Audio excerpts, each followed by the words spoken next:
All right. Hey y'all, what's up? It's Ash here. Coming at you with another live episode of Friday Fuel. With me today, I have the renowned author Tatiana Dorsey and counselor David Lewis, both here in Charlotte with me, looking to close in on grief. As you may have tuned in previously, I had a discussion with a couple of ladies in our Good Grief podcast, part one, where we discussed loss and how it led those ladies to purpose. Each one of the ladies had endured loss in many different ways. And today it is my goal to close out on the topic of grief, especially with us being in the holiday season. A lot of people experiencing grief. And as I've stated before, grief has a very large negative connotation. And we do not wish for people to have that negative outlook on grief because loss should project us into something. So without further ado, I'm going to go ahead and introduce my panel today. As I said, I have author Tatiana Dorsey and counselor David Lewis. My first one that I will introduce will be Tatiana.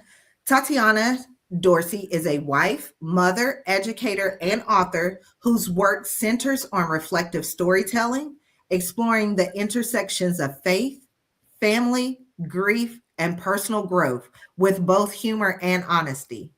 She is the author of The Gravity of Grief and The Foreman, a spirit-empowered leadership story. Both of those are available on Amazon. And let me tell y'all, you want real, uncut, raw truth about grief and spirit-led leadership? Get those books. She is currently preparing to release two highly anticipated titles, Not You Dying, a darkly comical yet heartfelt look at life after loss, and Being Saved is Exhausting, a raw reflection on life inside private Christian schools and the toll of over religiousness. Beyond writing, Ta serves as a guidance counselor and academic coach, empowering students to thrive academically, emotionally, and spiritually. Y'all already know we need more of those in the schools because these kids today, her voice is rooted in authenticity and grace, reminding us that reflection isn't just about what we've endured, but about who we're becoming because of it. Y'all, please follow Ty on IG at The Lighthouse. It's at TheeLit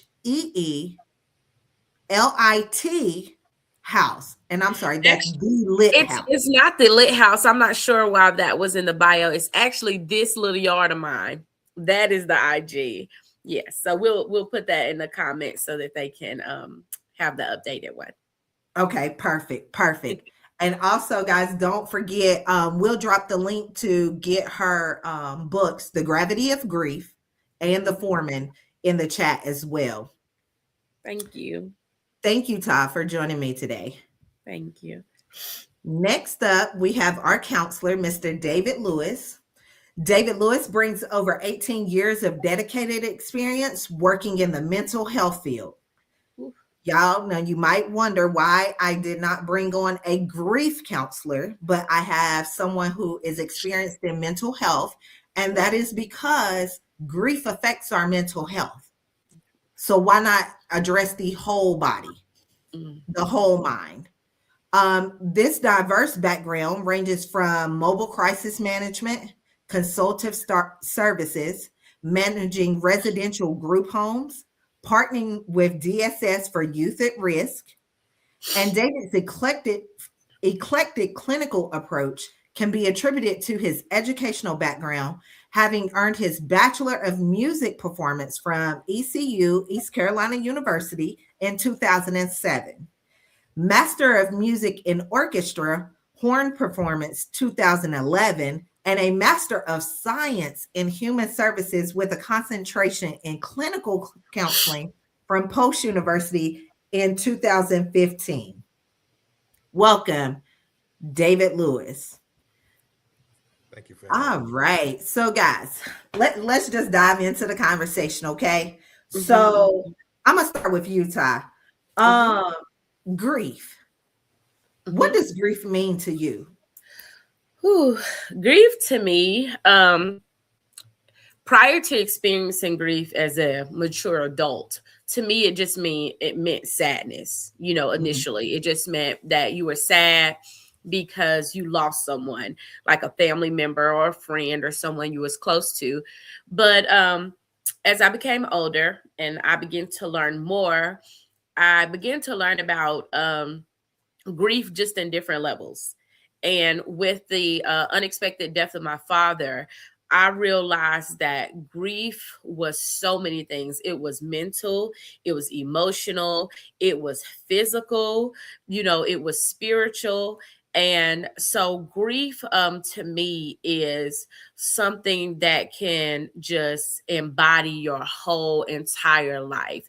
So you have to get to know it so you'll know how to handle it. And so that's what grief means to me. It's like a person that you meet and they take over, so you have to learn how to handle it. And tell me this, Ty. Um, how has grief personally affected you? Specifically the loss of your father. Ooh, the loss of my father has affected me in so many ways. And I talk about that, in my book, because as time goes by, different things in different stages happen. And I'm not talking about the scientific stages. I'm talking about what I experienced just personally.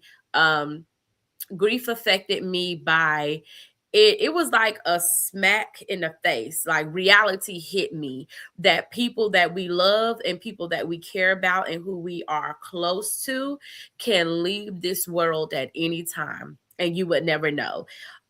It gave me a reality check in how I treat people, how I talk to people, how I interact with people. I used to be upset when my dad always would want to take pictures or do videos and stuff. I'm like, just be in the moment. But now that he's gone, all of those pictures and all of those videos and my memories, they are all I have. And even though I have those memories, having those tactile things just really made me appreciate how he used to badger me about taking a picture with him or doing videos with him. It's affected my life in how I spend my days, um, the things that I allow to upset me. It affects my life and how I handle just my like financial business, how I handle my business at work, and how I make sure people have a certain experience when they encounter me, because when the day that you die, so whatever people experience with you, that's all they have left. And we see people all the time go to funerals and you hear all these people saying all these amazing things, but if you didn't have that same experience with that person, you're kind of sitting at the funeral with your eyebrows up like, him, that person, they treated you like that, like, oh, that wasn't my experience. And so it just made me decide to interact with people, in a more kind way, and just really be intentional about my conversations and interactions. And also understand that, like the Bible says, we don't know the day nor the hour, and just really appreciate time and moments. Facts. Absolutely. And Mhm. so that leads me to you, David. When you have someone that has endured such loss, such as Ty, how do you approach that when they just sit down in your chair and just open up like that? So, at least from in my experience, when a person comes in and they've suffered a tragic loss, unexpectedly sometimes, the initial uh, sessions are more so about just addressing it head on, what that moment, those last moments, because while they're present in the office or telehealth, they're right there.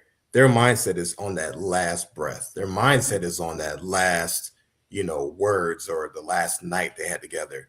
And then trickling behind that, it's the memories when they first met, and they're replaying those VHS cassettes. They were, you know how you rewind it, you know, you wind it, they rewinding all the way back and they playing it all the way.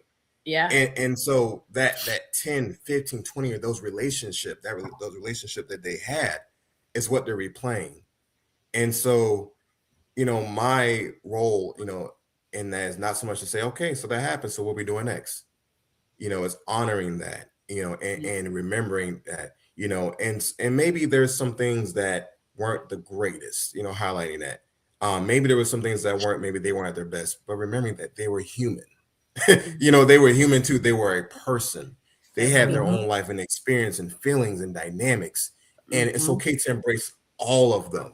Yeah. Yeah. You know, because that's who they are, a human being, you know, full of life, full of energy, you know, and from that we begin to construct a new template. You know, that template's it's not like the Men in Black, we get the little memory thing, you like, you know, you forget. No, it's like no, it's a new template of, okay, so what does my life look like now moving forward? Keeping them in there. It's okay to be sad, it's okay to cry, it's okay to have those things. But however, like, you are still here, you are still present, you can always embody what they have left. You can always embody that. And so that's how I kind of deal with that with individuals that are experiencing grief and stuff.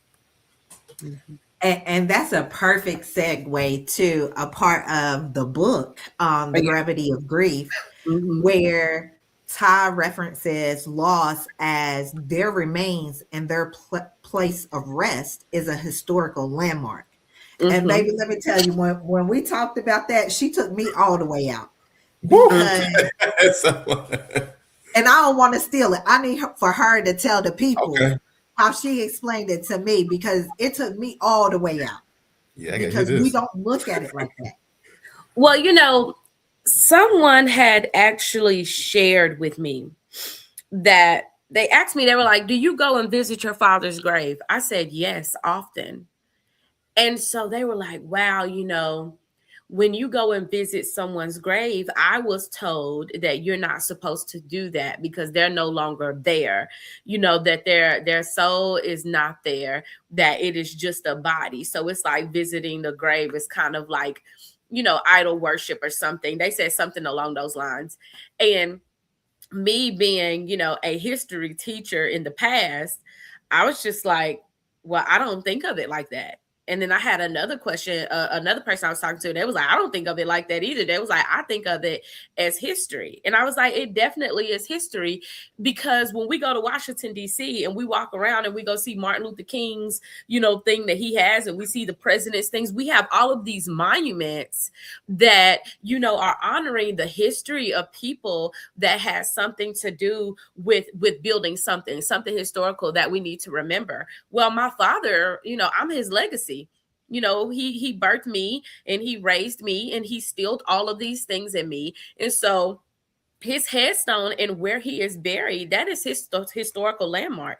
You know, that's where I go to honor, you know, all of the things that he did for me in life, all of the things that he did when he was here on this earth, because my dad was a PAL coach for 20 years.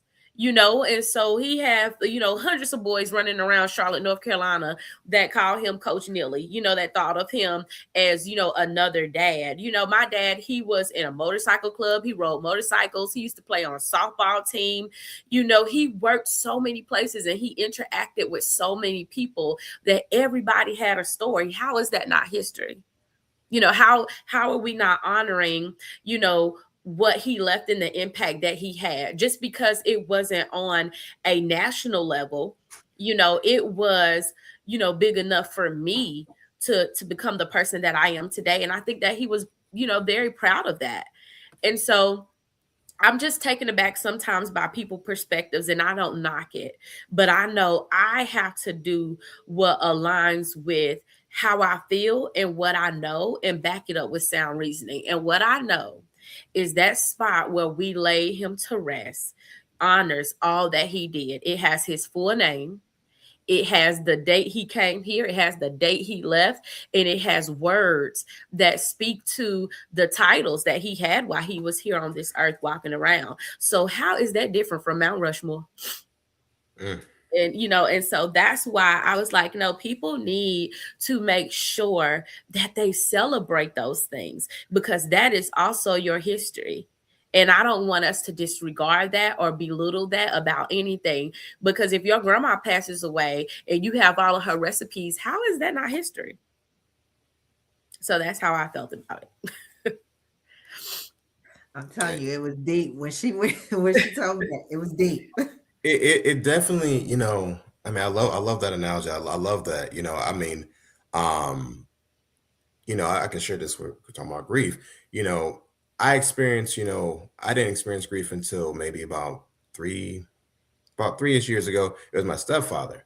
And so him and my mother had been married for about 20 years and whatnot. And I still talked to my biological dad, but I also had a stepfather, and it was kind of cool, And so, growing up, kind of stepping back a little bit, you had sympathy for, oh man, my friend's uncle or grandfather died. Oh, that sucks. Oh man, sorry. And you was going about your business. But and, like you say, you don't know. Everybody has, like Mike Tyson says, everybody has a plan till you get punched in the face. Right. And so, and I got punched in the face, and so it was surreal. And when it happened, it was that denial piece. And so, going through the stages, but kind of touching on the historical landmark, going to the funeral service, they gave us, because he served in Vietnam, and so we got the flag. Everyone got the flag, and so right above this desk is like his little flag that sits. So it's like one of those things. And I certainly damn do look at it like a landmark. Like, yeah, this is a little thing. Like, don't touch that flag. Like, hey, whoo, Yeah. hey, whoa. That part. Kids come in the room jumping. You jumping around a little too much now. I've seen it shake. Shook a little too much to the left now. And so and that generational piece of it, because you think about, you say you're a history teacher, and I'm sure you're watching things live in the world today, and it's like things are repeating, things are circulating, but but this is a piece of it where this is in live time. You can't edit, you can't manipulate, you can't duplicate. This happened. Sounds familiar, right? This happened. So we're gonna address this head on, you know what I mean? Yeah. And so the wrapping our mentality around it of acceptance of that piece, and like similar to history, people deny history. People, people can embellish or fabricate, I mean, imagine what AI can do, right? So, but like, you can see this, in live time and accept this as a part of an ongoing line, so to speak. So I love that analogy about that. It's excellent. Yeah, even another thing is, even when you look on Facebook, right? I remember when my dad passed away, how our older generation can be. Every time that they would forget their password, instead of just putting forgot password, they would just start a whole new page, right? So my dad had 4 Facebook pages. He had 4 Facebook pages. And so the main page, well, what I thought was the main page, I contacted Facebook to let them know, like, hey, this person has passed away. Like, how do I close out this page? Make sure nobody has access to it. And they ask you to send, a couple of this or that type of thing so that they can confirm.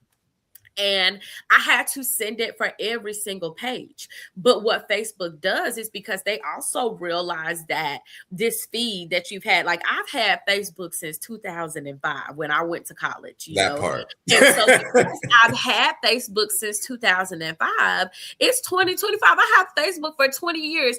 Facebook is, somebody can go onto Facebook and have access to 20 years of my life instantly. How is that not history? Like, how you go on Facebook and see me graduate from college, you can see me graduate from grad school, you can see when I got married, you can see when I had my kids, and so how is that not history? So what Facebook does is, once you say someone has passed away and you give them the documentation, they memorialize their page.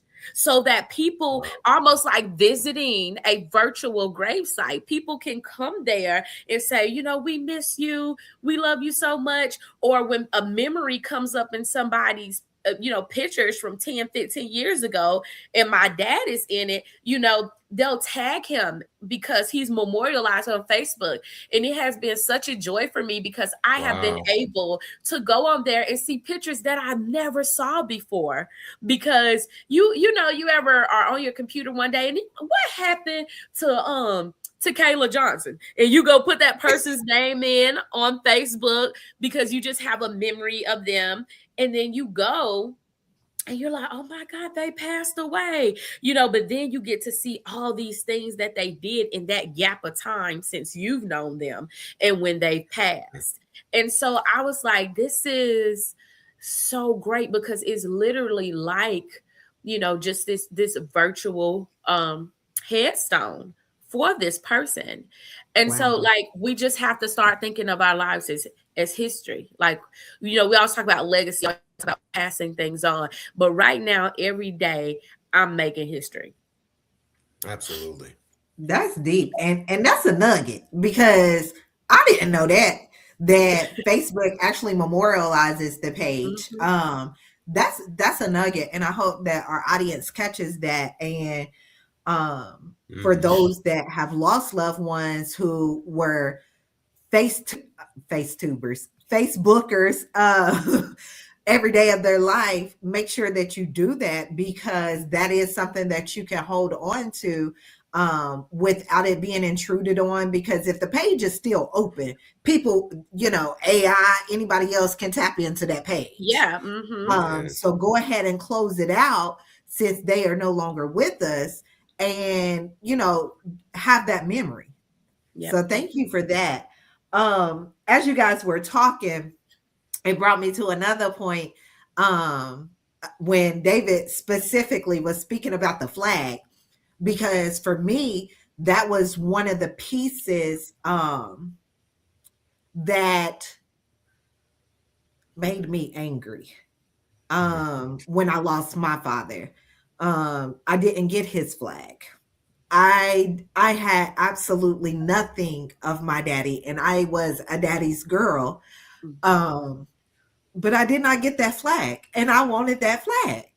Um, and about 6 months ago, that flag walked in my house, and my Oh, dad has been gone 20 years. wow. Whoa. Um, I got his Masonic pins, his like I just got a box of his things. And when I tell you guys, Hmm. that was just like a huge weight. And it just reminded me of, keeping my posture and being Christ-like and not holding grudges, not being angry, but using my losses as fuel to ignite my purpose. Mm-hmm. Um, because like I say, I was angry. I ain't gonna lie. When I lost my dad, I the person you see right now, the energy you see right now is not what it was then, because I was young. I had just started college. Um and to receive a letter in the mail from my father that he was leaving my mother and that he only stayed to make sure that I made it. And after getting that letter, and then a month later, him clocking out, he punched life's clock for the last time. My whole world was in an uproar. And then we moved forward to the funeral and everything. I was not acknowledged as a daughter. Mm-hmm.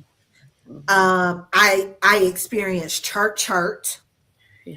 because the church in which he was a deacon, he was the church clerk, he was like all of these rankings in the church, as well as he, along with the pastor that preached his eulogy, baptized me in that same church. Mm-hmm.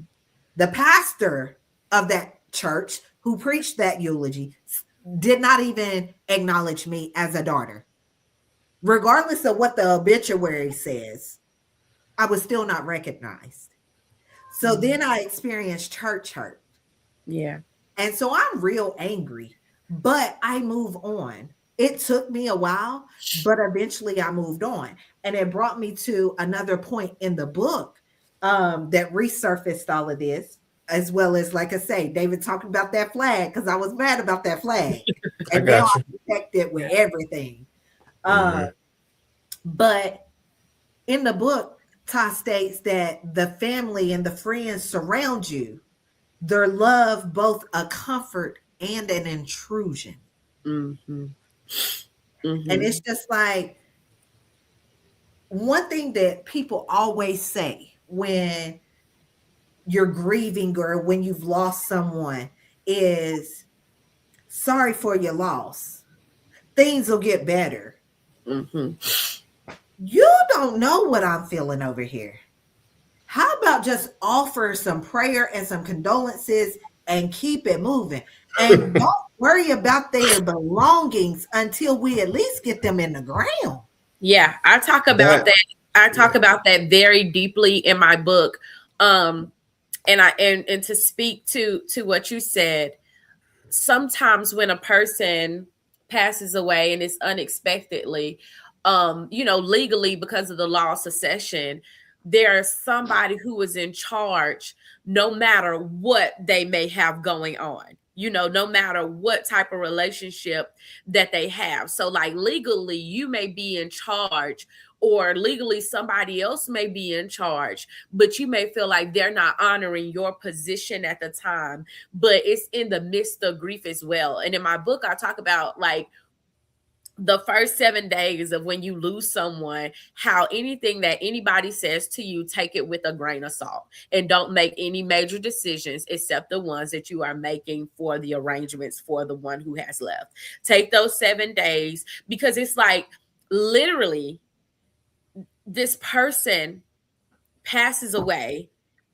and when they pass away, the people are coming to you and they're like, okay, like, who do you want to get the body? Like, you're like, wait a minute, and you don't want to hand that off to someone else when it's your responsibility. When my dad passed away, he was not married. And him and I had plenty of conversations about like what he wanted when he passed away and all of this stuff. And so I was in charge of everything and I was trying to honor his wishes. But at the same time, I had so many emotions. And when you're in that vulnerable state, people would try to sway you. And it's not even because sometimes people are trying to be malicious. It's just that they are grieving as well. And I talk about how, in hindsight, I had to apologize to people and I had to recognize the relationship that he had with people and honor their sense of belonging, even though, legally it was my space to make those decisions. Mhm. And that can be very taxing on the person.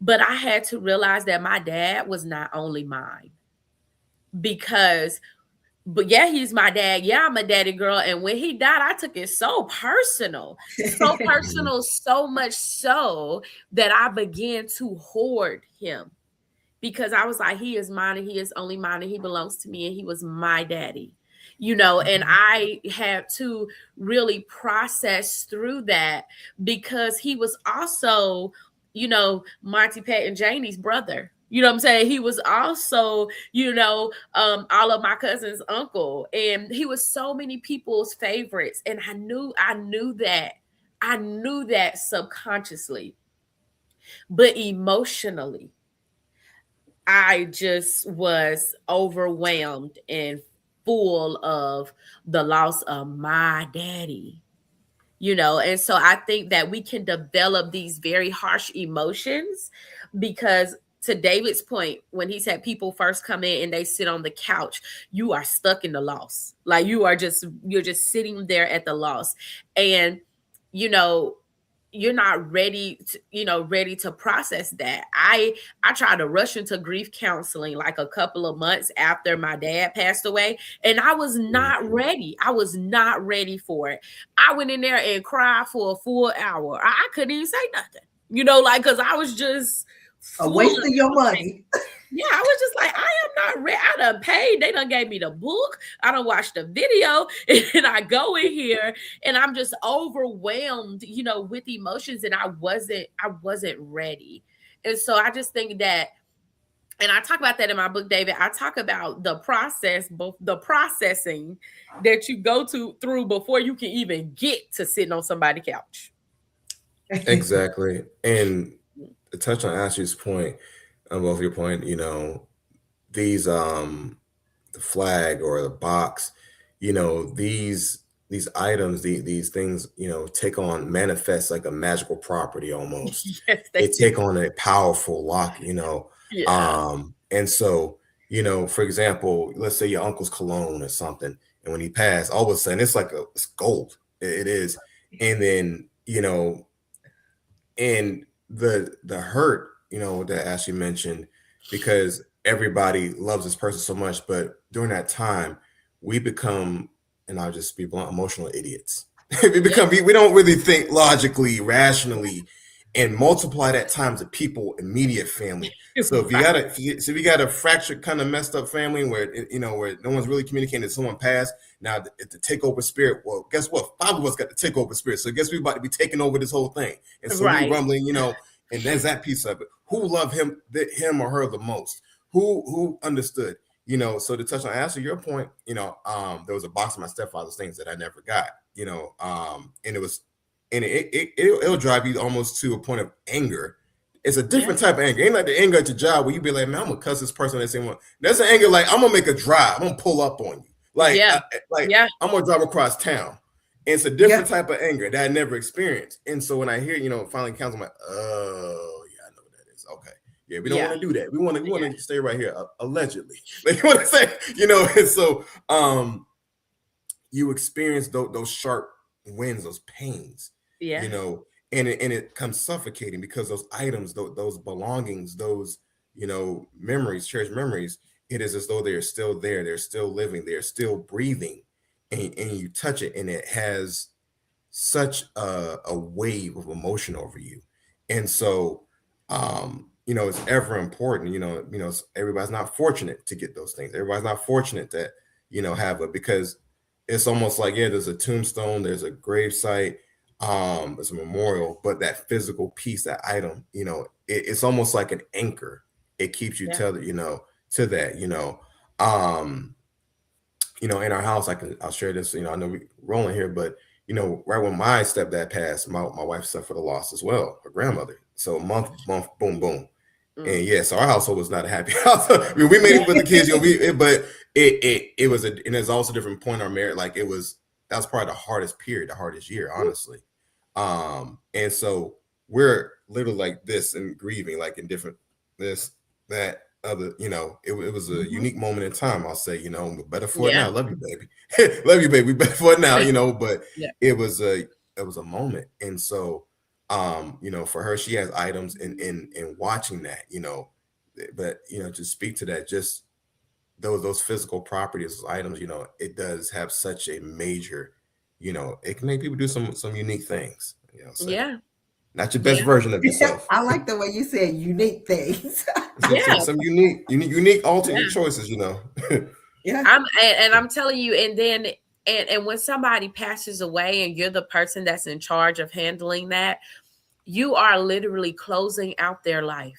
And it is like, you know how you got to close out. You ever live in an apartment and you moved out and they have to come do that whole punch checklist with you to make Oh sure. my God. They walk in every room and they walk in every closet and they check the bathrooms and they compare it to that sheet you gave them when you signed the lease. And you know, and Don't let that so baseball be messed up. Like, hey, yes, yo.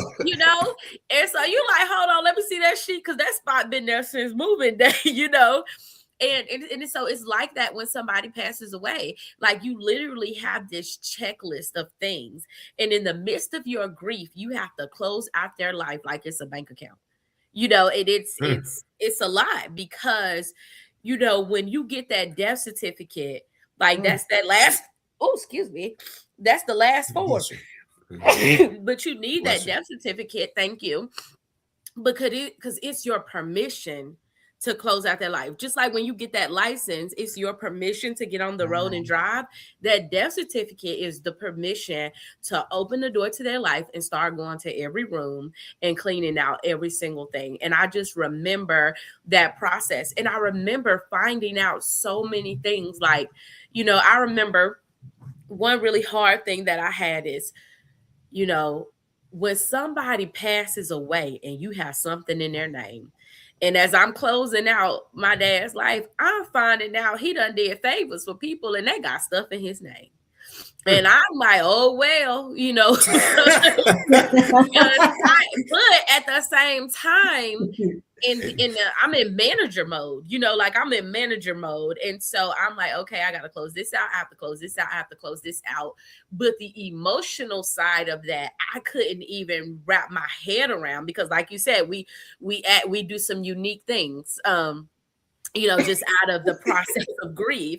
And so I remember having to do some things and having to give people deadlines and being like, you got a week and you got 2 weeks, like, because I can't give you any more time, because like I have to foot this bill until this is done, because it's in his name. So if you decide you're not going to pay it, it ain't going to hurt you, but like this going to go against his estate and all of this stuff. And so I never knew the intimacy of a whole human being's life besides my own until you have to handle the closing out of someone's life. Mm-hmm. Yeah. So man, I tell you. So people did get boxes and little stuff that they wanted, but I mean, promise you, it'll be 2 years in April, and I still got a trailer out there full of stuff that I told people when I get to it, I will give you guys some things. But it takes time to filter through all of those things. Absolutely. Wow. Mm-hmm. So David, I'm gonna pick on the men, okay? Because we know women are an open book. We lay our feelings all out there. Why do you think the processing of grief, and correct me if I'm wrong, but why do you feel that the processing of grief, or any emotion for that matter, is so different when it comes to male versus female? At least from my perspective, my opinion here, men, I think that men are not able to articulate their emotions. I think, even in marriages and relationships, just in general, not only what I'm feeling, but why am I feeling that way, and identifying it. And so it's more so like, like somebody messed your order up at a restaurant. I'm not mad at the waitress. I'm just mad at my order being messed up. But men, we simple-minded creatures. We yelling at, we had the waitress. It's actually, the cook back there sucks. You're not getting the tip, dog. Like you messing up the game. Like, come on now. And so from that standpoint, so I think it's almost like, I think a gap, that, and it widens, especially with loss when it's a unnatural occurring event that there's no control. Like a child, I'm always making references here, but predictability equals stability. And so when that one thing is gone or missed or misaligned, there's unearthing, unsettlement, so to speak. And so it's almost like the processing speed slows down. And so if you're used to going a certain miles per hour, that speed change gets you. That's when people get so many tickets in Virginia. They don't realize the speed change, and the cop service right there. You don't notice that it's supposed to be 35, but you're going 55. You're not even realizing it. And so we're not articulating it. We're not communicating it. And then we're shutting down, and we're responding with the wrong emotion. We're responding with the wrong identification. And we're responding just in any way and every way to get everybody away. And so it's a mixture. And so it really starts by the thought process and identifying it. And so, and again, every man is different and grieves their own way, but it's also can be delayed, because it's just like, I'm gonna put out what do men do, like, provide, protect, and all that good stuff. And we just work. For me, that's how I cope with it, until one day I went into an audition and I just completely bombed. Like, that was the worst in my 20s of playing I ever played. And I was embarrassed. I shouldn't have been there because I was not mentally ready. And so, but I wanted to be there because I had to keep busy. And so, and on the way home, that was the longest 2 hours home. And I boo-hoo cried. I boo-hoo, like, I ugly cried, like just Denzel and all them, Michael B. Jordan. Just, I just had to, get it out, because I was not communicating to my wife, my partner, what I was feeling, why I was feeling the way I was feeling. and being able to understand it. And here's the hard part too with men, the avoidance piece of it, sitting in it. So we manifest in different ways. It manifests maybe in physical with sex. It can manifest in another way with substance use. It can manifest in with physical, verbal, psychological. You name it. You guys have seen the Tyler Perry movies. All these types of different things out here, right? Yeah, that's a whole other podcast. I got something for you on that one. But yeah, I got me and Mr. Tyler got something to talk about. Hey, dog, my man, my guy. Come on now.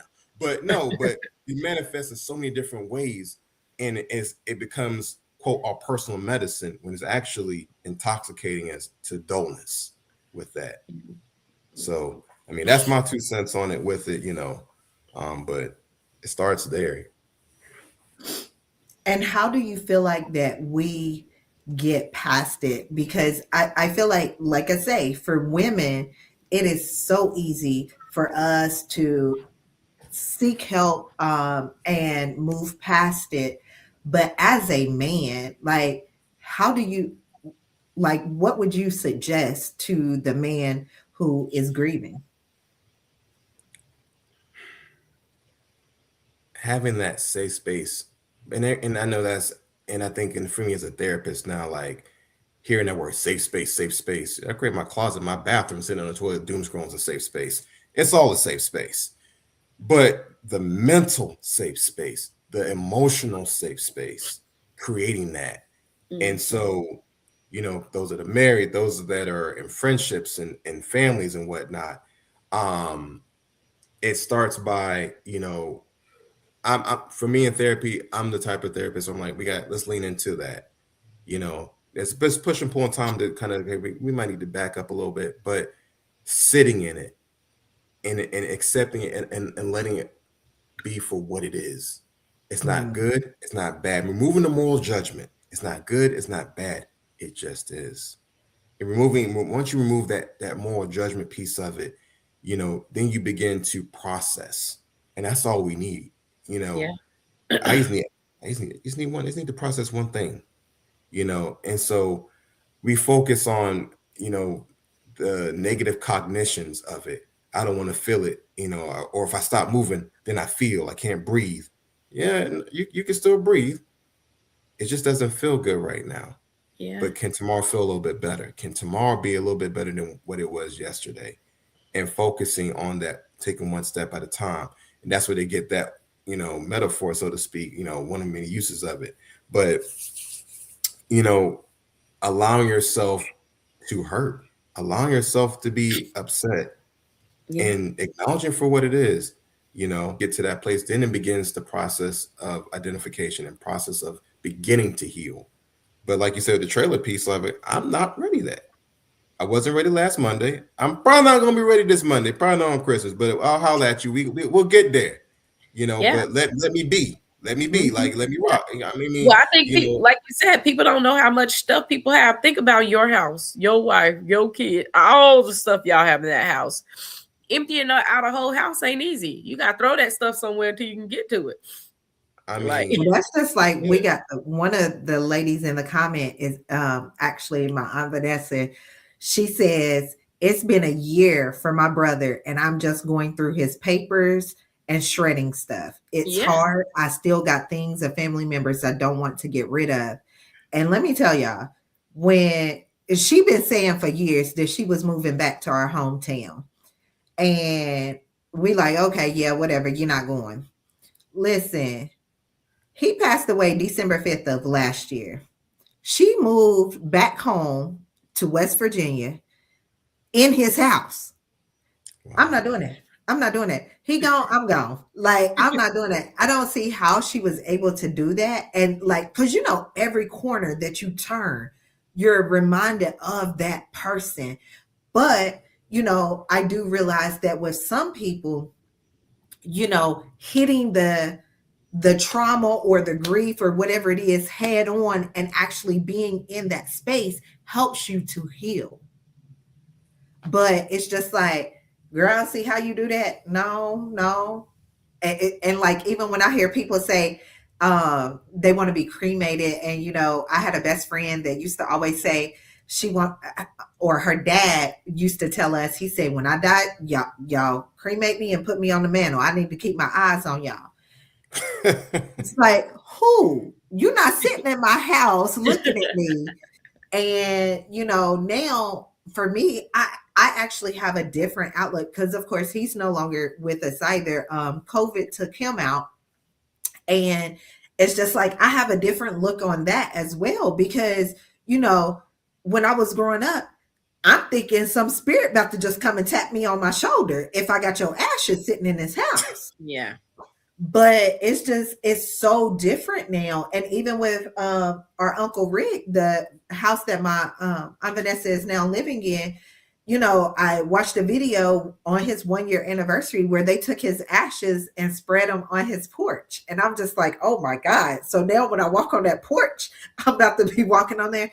But he was like, he lived and breathed that street. Like that street was him.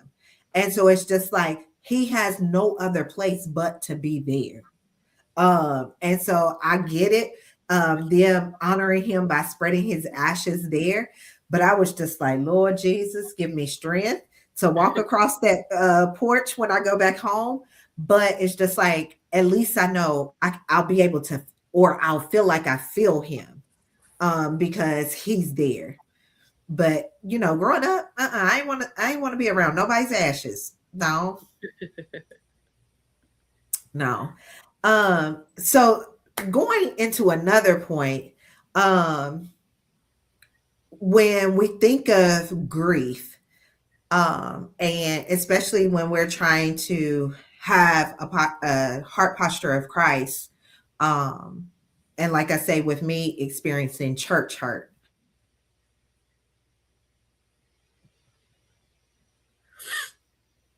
Uh-oh. We're experiencing. Uh-oh. Are we there? Yeah. Okay. Back. Do you feel like that grief created a barrier to your faith?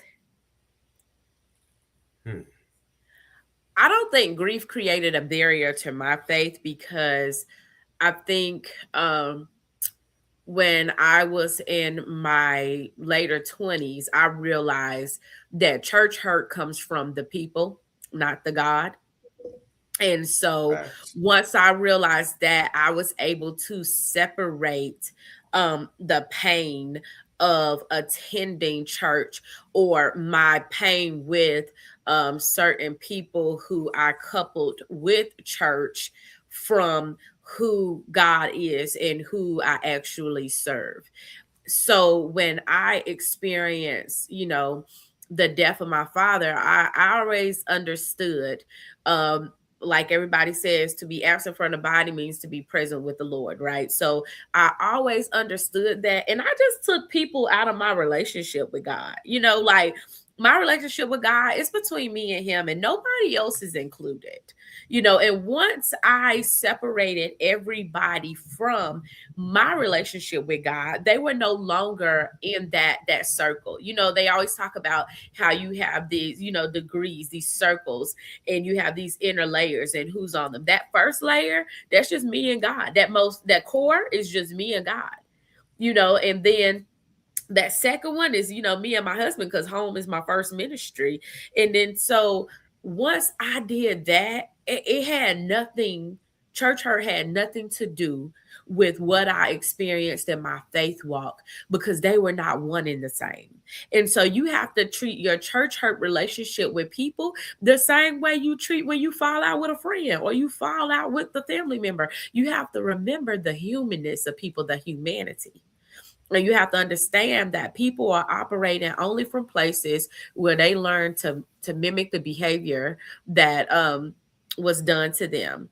And so I don't care nothing about no folk. Anybody come and see you, Otis? Ain't nobody come to see you, Otis. Anybody come to see you? This is Tatiana and And you said that for you was in your 20s? Yeah, in my late 20s, because we if we are from this area, southeastern, we grew up, in the Bible Belt. So I grew up witnessing and listening to all of this, critical judgment that could sometimes come from church people. But I always had this way of having relationship with people where they would entrust me in their spaces. And when I started going into their spaces and I realized, oh, they human, they real human, and took them off these pedestals of the titles that was bestowed upon them, I was like, oh yeah, I'm not worried about y'all. Like, I'm not going to let that hurt me. And I got that just organic relationship with God. That'd be the least of my worries. But you got to get there. You have to get there. So yeah. Absolutely. Because I was raised up in a church. I was at church 6, almost 7 days a week. And I had that very strong foundation, and I'm very thankful for it, because that is what held me and kept me. Kind of like Proverbs 22:6, train up a child. And it's just like, when I experienced that loss, though, I don't know. I guess I was just doing them unique things, and I was angry, and I was ready to take some people out. Listen, when I lost my dad, I was mad at my mama and didn't even speak to my mama for 6 months. And I had to realize that the Bible says, honor thy father and thy mother, and thy days will be longer. Because, listen, I was mad at the world. I'm like, yo, he was supposed to be here to protect me. He was supposed to be here to make sure that I make it through. And y'all just done took him out. He went to work, and y'all just take him out like this? Like, what am I supposed to do? Like, how am I supposed to go on? And, I just felt like that, I wasn't able to process at 20, because that's exactly what it happened to me too. That people are human. I don't think I got that far, baby, until maybe about 2 years ago. Okay. Because I tell people all the time, I'm half hood, half holy. I can go there. I can go there real quick. But I think now I have someone looking up to me. I know that I have to protect me in order to be able to protect my successors.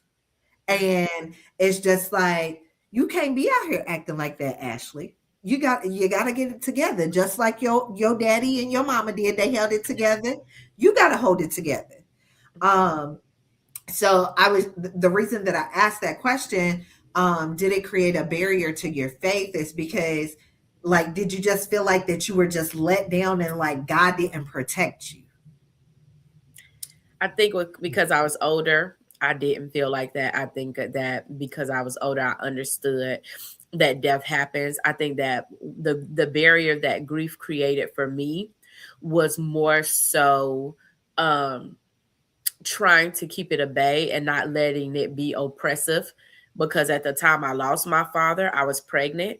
And I talk about in my book how I did not want grief to become, the twin of my child. Because I felt like, they always say women, we experience the pain in our womb, like we hold all our emotions in our womb. And as I was pregnant with my daughter, I could literally feel the grief rising in me, and I was trying to oppress it. I was trying to suppress it because I didn't want it to oppress me. I didn't want her to come out sad. I didn't want her. And I just felt like I was fighting grief inside my body because it was trying to become my daughter's twin in my womb. And so I had to pray heavily, and I had to suppress it, and I had to make sure that I looked at his death as that historical landmark and remembered his history and just the great memories, because I didn't want it to adversely affect her. So I think that was my biggest, that was the biggest barrier that I had with grief. I did not want it to become my identity, and I didn't want it, to drown me. That's why I also wrote another book so soon, because I said I had more stories in me than grief, and I didn't want my identity to become the grief lady. you know, and everything like that. And so, we have to be careful of that. That's deep. I would say for me, um, it didn't create a barrier so much as it helped me have clarity over time of the difference, Mm. and something I say on my sessions, between family and relatives. Oh yeah. And oh yeah, we get them confused, and I think, especially like in Black family homes in general too as well, we get it confused because people grew up with people inside the house. Sometimes they can be relatives and not really family, but because we blood, we're taught to Ooh. them as family and stuff. No, no, no, no, no, no, no, No, no, no. no, no, no, absolutely not. Um, and so at that time Ooh. for me, like there was, on my side of the family, it was a little bit disjointed. I was strained. It was a strained relationship between me and mom, stepdad, and once that he passed, it over time I think helped me align. Like, and it brought me the word, because I was in the gym working out one day, and I'm going through and doing a thing. I'm like, I gotta go work, and then something just said pause, and it said relinquish. That word relinquish. You got to relinquish this, David. You got to let this go. And Yeah. so the anger and I said even the hatred, yeah, little hatred, little, little that too, little spice, little garlic powder of that, but relinquishing. And so, because there's control is an operative word. It sounds cute, it sounds great, but Yeah. what we're all really doing in life is managing. And Yeah. so you can't control any more of the weather than it is outside. It's North Carolina, wait 5 minutes. Like, Yes. so relinquishing that piece of it, it took the weight off my shoulders, but it also tightened, Lord, I felt the Lord push me towards my wife and my children and to embrace them more and to show you like through the grace, because I got to see him one last time. And he was in the hospital, he wasn't doing well, but I got to see him through the grace. I was allowed to see him and got to see him there and to say thank you for raising us, thank you for being a part of my life, and so realizing that, that walk with God, like it kind of opened my eyes a little bit and doing this chapter of my life right now. As I'm 40, by the way, so I'm like entering that stage. Like I'm like, okay, cool, prostate exams and walk with God. All right, got it. Boom. High blood pressure and everybody got a left foot. Everybody under the table. Everybody saying that, but I think that's what it did for me. It helped me to differentiate that. And there's no shade to anybody, but I think understanding both of your experience, not being the church hurt and realizing people, in your life, but differentiating that is very important. Yeah. So yeah. Absolutely. Mm-hmm. And I just need you to go in just a little bit more on family and relatives, okay? Yeah, So that's good. I did a clip. My social media person did a clip on it last month. But you think of again. So we're raised in a household. We got brothers, sisters, cousins, whatnot, immediate family. But then I think for millennials, I think our generation, and maybe Gen X too, it's a disconnect because all that dysfunction is normalized, right? Yeah. And so, well, that's your cousin. We family. So I can do whatever I want. We can say and do the little comments and the hurt and what you thought was normal was actually abuse, and what you thought was okay was actually, psychologically damning and emotionally damning to you. So you wondering why you blink funny when you see a red light. You just blinking all funny. That's because you used to hit me on my left eye, like Yeah. And so you realize that people you come in contact, maybe you go to school with somebody in college, they were at your wedding, maybe the neighbor across the street, maybe is the a deacon at a church. Those feel like more like family, that acceptance, that circle, that safe space that I was saying a moment ago. Right. That helps create that safe space. And we get confused with the blood related part of it because the biological sense of it, and they use that in a sense, and I say the family uses that in a sense, well, no matter what, we can do what we're going to do, we're going to be together, we this. But what happens is all you're doing is bringing in that generation trauma and cycle Right. to the next generation. You're just recycling it and repackaging, repurposing it. And so when you Right. add in the grief part of it, somebody passes away, it goes on extreme. Well, we have to do this way. Why? One of the things I say to my people that I see is, if you do what you've always done, you're gonna get what you will get what you always gotten. It's pretty Mm. clear.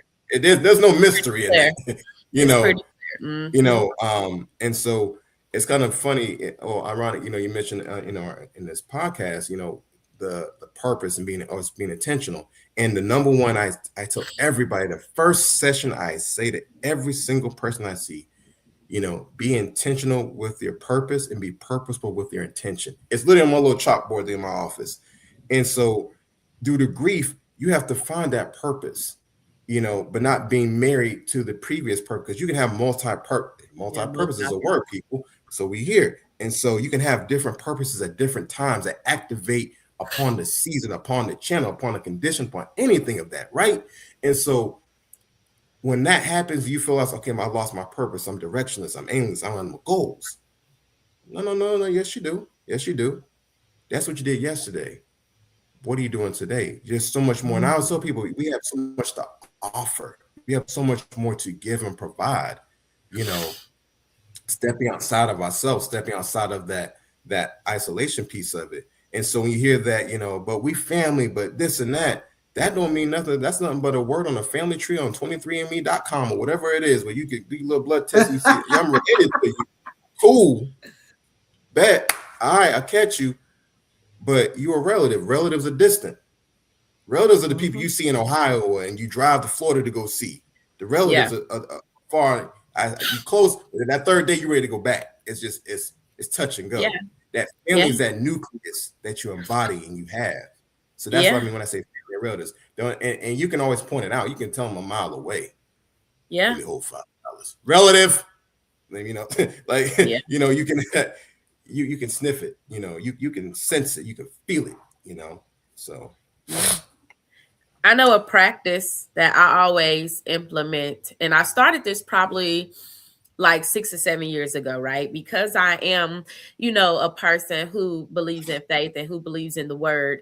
I asked myself one day, like, I'm always reading all these books and looking for all of these things to kind of make sure that I'm staying in line. But I was like, we always say that God's word is excellent, right? And that is excellence. So this little practice that I started doing whenever I'm trying to figure something out, I make this chart. And on my chart, I write down the pros, I write down the cons, and in the third column, I write down God's word, like scriptures that align with the pros and the cons, right? And so I use God's word to check what I thought was a pro and what I thought was a con. So I remember before I got married and I was like, oh, I want a husband. Cons of having a husband would be, and then I went in, looked at scriptures like about marriage, what God said about covenant, what he said about promises, what he said about legacy, and that kind of helped me to take some stuff off my list that I thought were pros or things that I thought were cons. But I did that one day because I fell out with some people in my family, right? So I was like, okay, like these are the family members, right? These are the pros of them being my family, these are the cons of them being my family, and then what does God say about family, right? And what I end up is, if we were not blood related, would this behavior be acceptable? Right? If I took away, because the first part of the Bible is that this person begot this person, begot this person, begot this person, begot this person, right? So he talks about the lineage of people, but he says, honor thy mother and honor thy father. And I can honor you and you be a relative, to your point, but you not be family, and so what I learned from that is, just because you're my sister, my brother, my cousin, my uncle, my aunt, if these are the behaviors that you exhibit towards me, well, I accept that from a friend. So I can't allow your title to skew or extend this super grace for you calling me out my name, or you lying to me, or you stealing from me just because it's a blood relation. So once once I put that into place, I no longer felt guilty about familial relationships and not showing up or being present to some things, And I have some family members that I'm very close to, and we show up for each other all the time. But I have some people that I am blood related to that are just relatives, because people, they will weaponize their family title, but I'm but these are your actions. So you really my associate, but we'll use relative because of the blood relation, That's the council. So yeah, we'll use that term because of this, because that's a fact. But I really like that. I really like your comparison of relative and family. That's very profound for people to understand, like how to categorize people. I'm big on compartmentalization. So that dope. Yeah, that was real dope. And I like the fact that you actually use your little practice that you do as well, the pros, the cons, and then what does the word say about that? Because it can tie you or reel you back in from doing unique things. So yeah, as you can see, I'm about to use that. When I going to the left, I'm like, hey, I don't want to do nothing unique. Like I do like that because it also David was actually doing a great job at closing us on out, because that was actually the last piece before I let everybody go. And of course, if you guys, any of our audience that is viewing, if you have any questions, please drop them in the chat so that myself or our panel guests can answer those for you. If there's anything that you need, you got a counselor on the line, so use him, okay? But when David said we have to be intentional with our purpose, and one thing for me in this year, intention has been a huge word for me, because I want to be intentional, doing things intentionally, and making sure that they have purpose. And if it's not in line with my purpose, it's time to exit. Because I don't have time to waste. I don't have time to waste. And so that leads me to Todd first. How did grief lead you to your purpose? And she's frozen. Uh-oh. She'll jump back in. All right. So, David. So how do you feel like that you were pushed into your purpose, into your calling? And was it intentional, or did you it was just set up that way? From grief or just in general? In general. It started, I think me working in the human service field or the mental health field was always a part of, my job history, or my, just me working in between gigging, doing music and stuff like that. But oh, thank you, Ty. Yeah, pleasure meeting you too.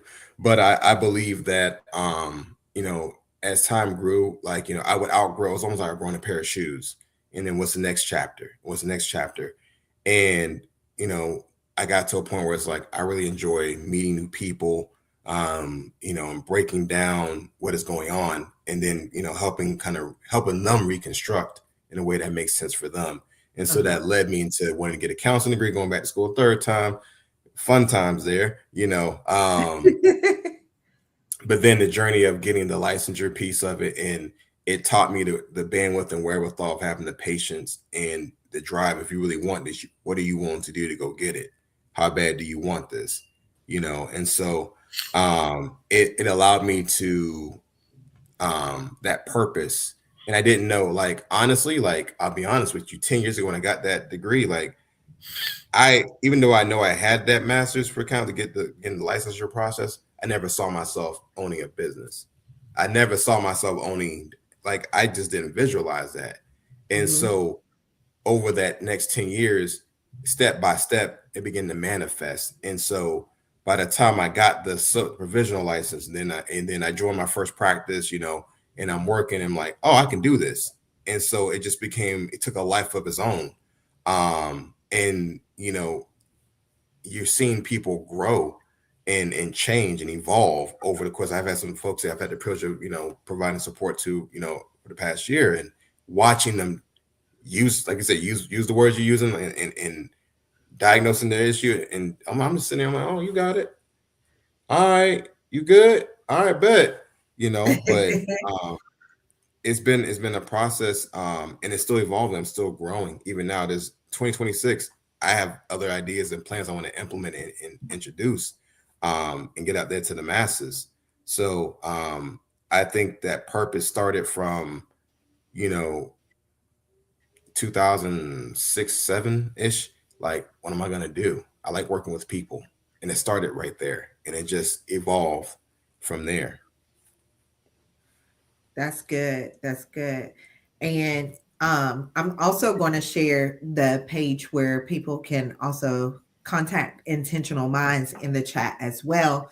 But I Cool. want to point out um, that, of course, the name of David's business is called the Intentional Mind Counseling, but he hones in on intention and defines it as it's a reference to a plan or an aim, the what one intends to do or achieve. The purpose refers to the reason or motivation behind someone, the why behind an action or goal.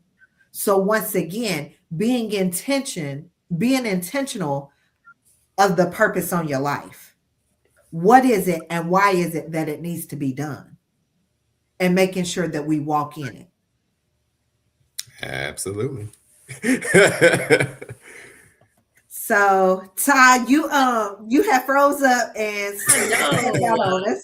You dipped out on us. What But happened? um the question was, how did how did your loss or your trauma, your grief, whatever, fuel your purpose? Oh, okay. So I am I love to write. I like to write stories. I like to write fiction. Um, and so I have so many things that I have written, but I never finished. And so when my dad passed away, The Gravity of Grief, if you read it, it is really like my lament, right? It is just like me just pouring out everything that I felt roughly and raw. And like, I know some people who've read it, they told me, they was like, girl, when I read this, I would have to like put it down and boo cry for like a while and then pick it back up and read it. And so through my grief for the loss of my dad, I was finally able to finish a book.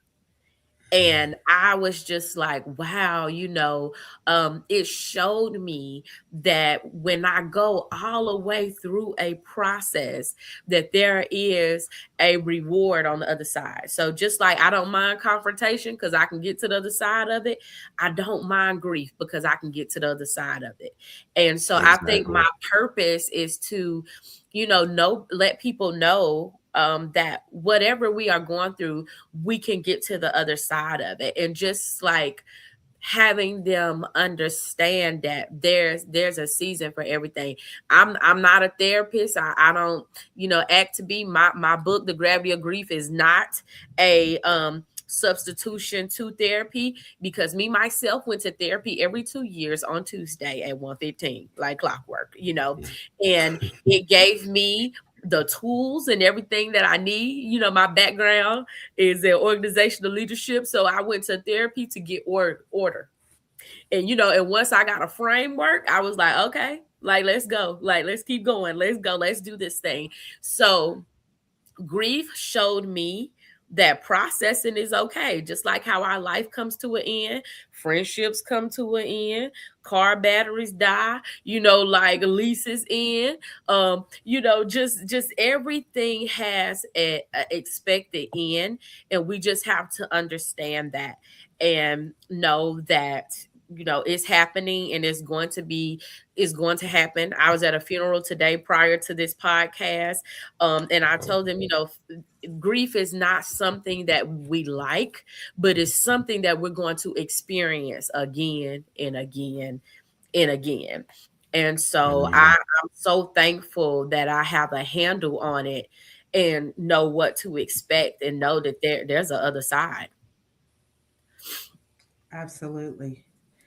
And I have dropped the links to Tatiana's books in the chat, as well as Mr. Lewis's business, Intentional Minds Counseling Services. That link is there as well. Um, Before we jump off this evening, we do have a question in the chat. It says, "We will always carry our loved ones in our hearts. So do you think eventually we should get rid of our loved ones' personal belongings instead of holding on to them? What are your thoughts?" Go ahead, Tatiana. I'll let you go first. Absolutely. Absolutely. I think that it will take time, but like one thing that I had to realize when I talked about my grief becoming oppressive is that I looked around my house and it almost felt like a tomb because so much of my dad's stuff was everywhere. And so I was like, his life ended. He lived a wonderful life and I love him, but I cannot let his stuff overtake my home and my space. And so I think that as you feel the need, like his clothes and shoes and all of that stuff, I took it to Goodwill. I did, because I didn't need his whole wardrobe. So I took all of that stuff to Goodwill. But like his motorcycle rider vest, I kept it. And like his cowboy jersey, because he was a diehard Cowboys fan. Like, Oh my I kept, hey, you guys, respectfully but disrespectfully. Don't talk about God. but yeah, like so I kept like his, his cowboy jerseys. I gave them to my son, who was also a diehard Cowboys fan. But and then other little things like his wallet or watch or stuff like that, I gave those to people in my family. Like I gave some items of his to like his sisters or his nieces or nephews or his grandchildren, people that I know would appreciate it. And then some of the things I just had to dissolve. So I think that you have to take time.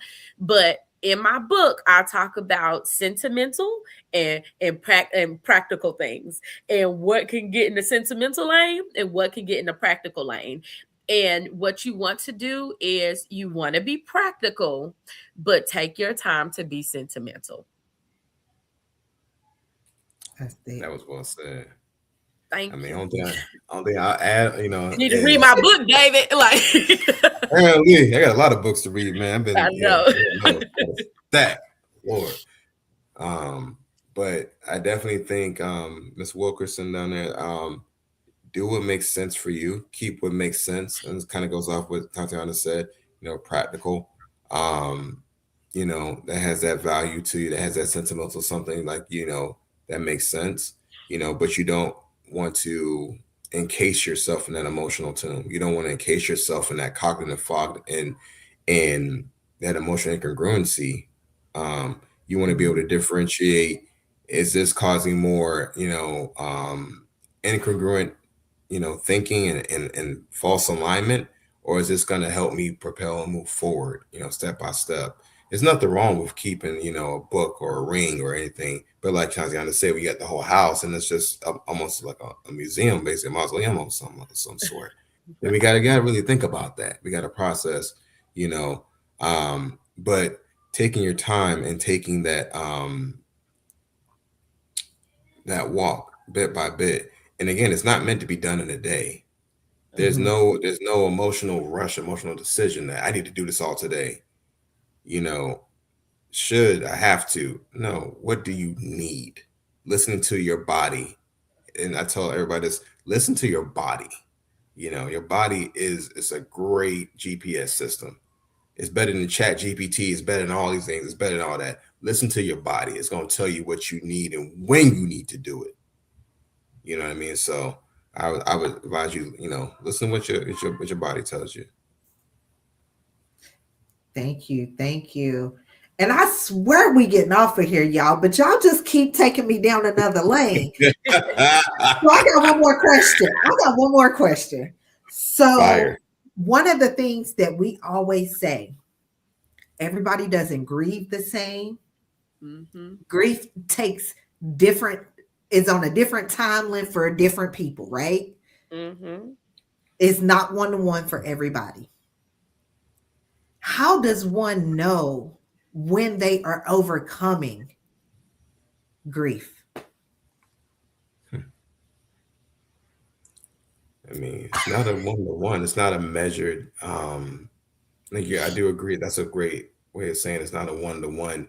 It's not like you get in the book and you're like, okay, well, okay, I'm in stage 3. I'm in stage 3. It's March. All right, I'm on pace. It's not a calculated walk, a journey. I would say,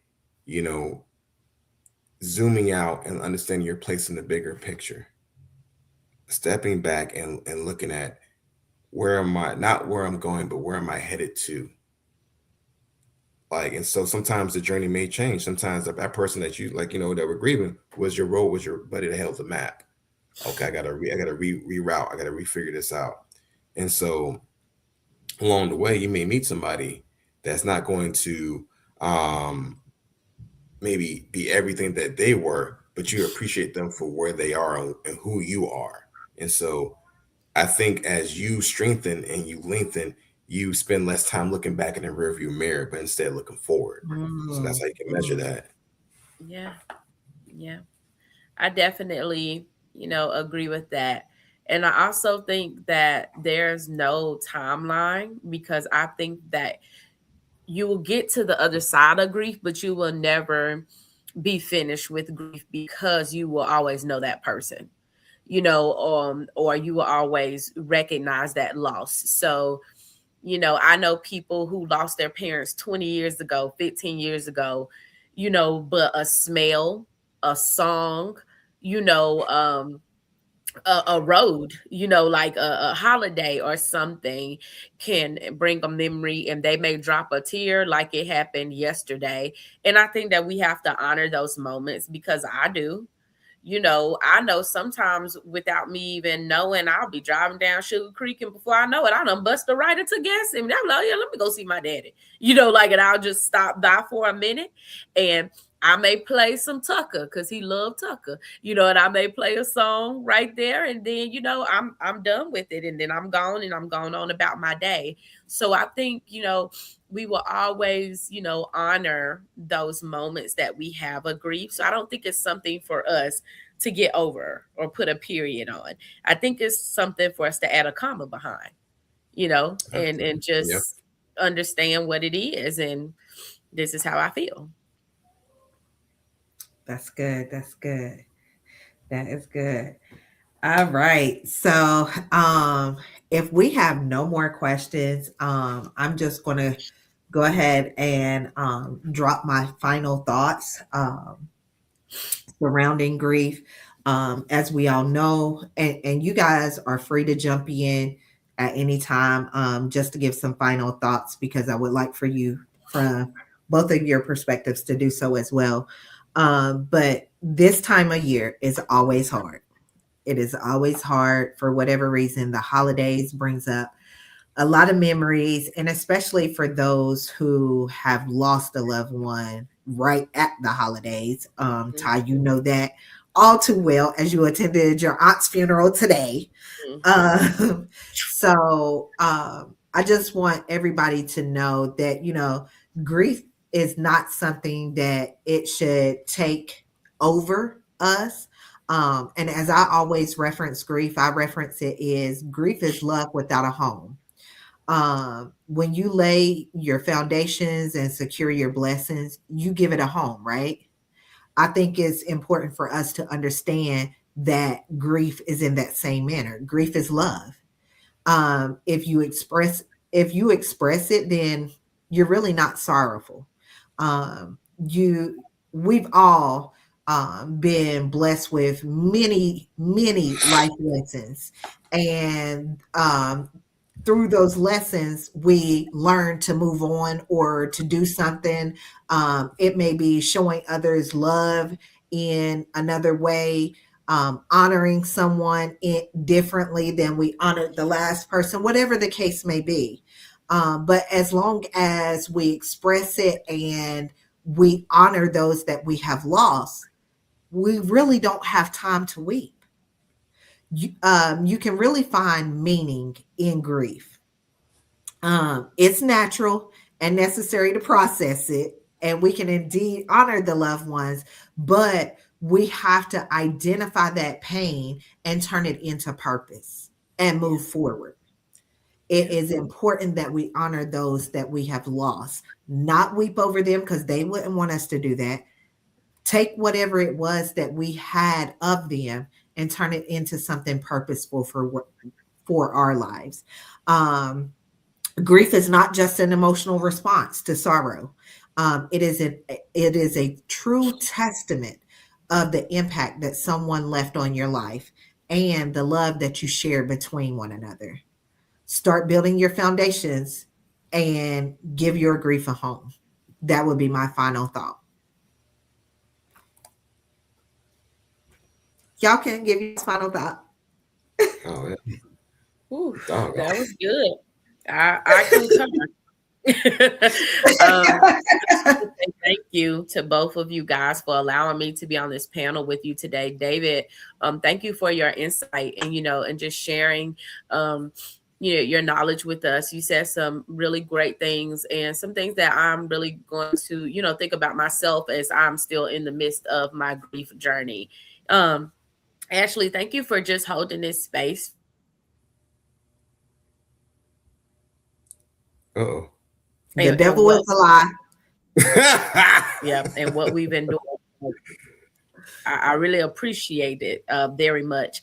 And like I said, I agree with everything that you said. It is up to us to define our grief and live through our grief and figure out what that means for us. So thank y'all so much. I appreciate you. Thank you. Thank you both for taking the time as well. This is fun. I appreciate the space, and this is my first podcast, so I appreciate the space and the opportunity, man. Shout out to Maurice. Yeah, shout out to Big Homie. Yeah. No, I greatly appreciate the both of you as well. And to our audience, please drop questions on my page. They are both on my page. If there's something that you want to ask that you haven't asked here, feel free to just drop it in the chat. They're both on there. They can chime in, answer the questions. I'll chime in, answer the questions. If I don't know the answer, I can reach out to them and ask. But we don't want you to feel like that you are going through this alone. We are here. This is an open platform to have this discussion. Grief is a big thing that is consuming a lot of people these days, and we don't want it to consume you. As we've said, use it to boost your purpose, be intentional about it, honor those that you love, and keep it going. Absolutely. All right. Until next time, we'll see y'all. All right, be easy, folks.